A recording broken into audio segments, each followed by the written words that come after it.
Welcome to Inner Flow Shift, the podcast where science meets spirit, and perception meets profound truth. I'm your host, Nick Comwood, and together, we're about to embark on a journey to explore the very fabric of existence, unraveling the mysteries of matter, energy, and consciousness. Here on Inner Flow Shift, we tackle into the big questions: what is reality?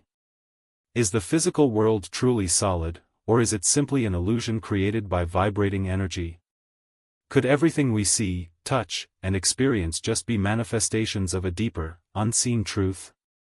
Whether you're a curious seeker, a scientific mind, or someone on a spiritual path, Inner Flow Shift is your space to expand your perspective and explore the interconnectedness of all things. So, take a deep breath, open your mind, and get ready to shift your inner flow. Welcome to today's episode of Embrace the Unknown, for the most beautiful chapters of your life are yet to be written. We will start with a story how to handle transition in life with a grace. In a village nestled between mountains and rivers, there lived an old master named Haru. He had a young disciple, Akio, who struggled with a great life transition. His family had arranged for him to marry and move to another town, leaving behind everything familiar: his home, his teacher, and his simple life. Fear and uncertainty filled his heart. One morning, sensing his distress, Master Haru took Akio on a walk through the bamboo forest.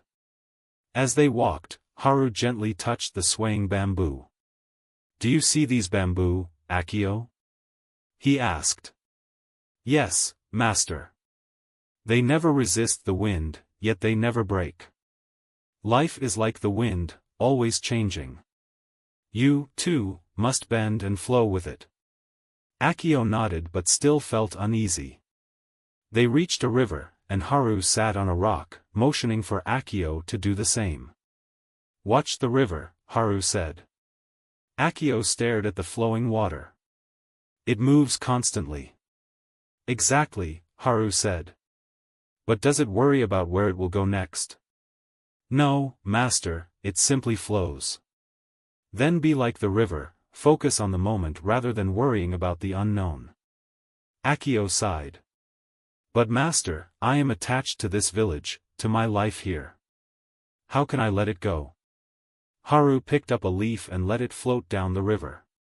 The leaf does not fight the current. It lets go and trusts the journey. Attachments cause suffering because we try to hold on to what cannot be held. Akio hesitated. "But what if the river leads to danger?" Haru smiled. "Have you ever seen a river stop flowing because it fears what lies ahead? No. Then neither should you. Trust that life will carry you where you need to be." They walked further, and Haru pointed to a traveler struggling with heavy bags. "Do you see how burdened he is?" "Yes, Master. We often carry unnecessary baggage, fears, regrets, expectations. Leave behind what you do not need, and your journey will be lighter." As they walked back, Haru picked up a small stone. "Do you see this stone?" "Yes." "If you had never seen a stone before, how would you feel?" "Curious, I suppose." Approach this new phase of your life the same way, with curiosity instead of fear. Haru placed a hand on Akio's shoulder. "Transitions are difficult. Be gentle with yourself. Sadness, fear, and hesitation are natural. Accept them with kindness, and they will pass like clouds in the sky." Before parting, Haru handed Akio a small wooden flute. "Take this with you. Whenever you feel lost, play a simple tune. Rituals like this will anchor you in moments of uncertainty." Akio bowed deeply, understanding his master's wisdom. He embraced the change, not with fear, but with the grace of the bamboo and the trust of the river. Moral of the story: life is a series of transitions. If we resist change, we suffer.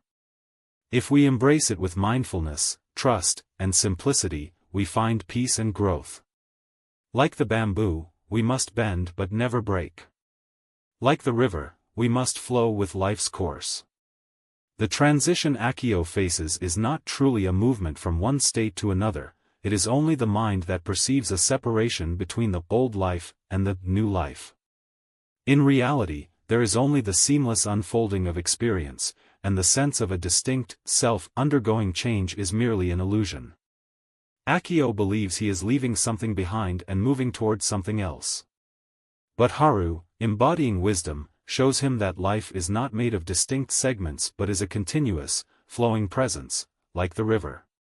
The river does not divide itself into before and after, it simply flows. Similarly, existence is a singular movement, undivided and whole.